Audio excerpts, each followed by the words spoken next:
Мен осы ұлттық ғылыми медициналық орталығына келіп, осы белім қатты ауырып, желкемен тартып ауырып, тамырларым қысылған. Күләш Кеңесбековна маған осындай бірнеше емдеу процедураларын берді. Мен осы аппаратта 3 күн омыртқа созу процедурасы өтті. 3 күннен кейін менде уже белім, желкем ауырғандары қойып, денемдегі отектар кетті.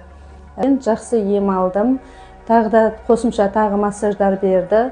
Күләш Кеңесбековнаға рахметімді айтқым келеді.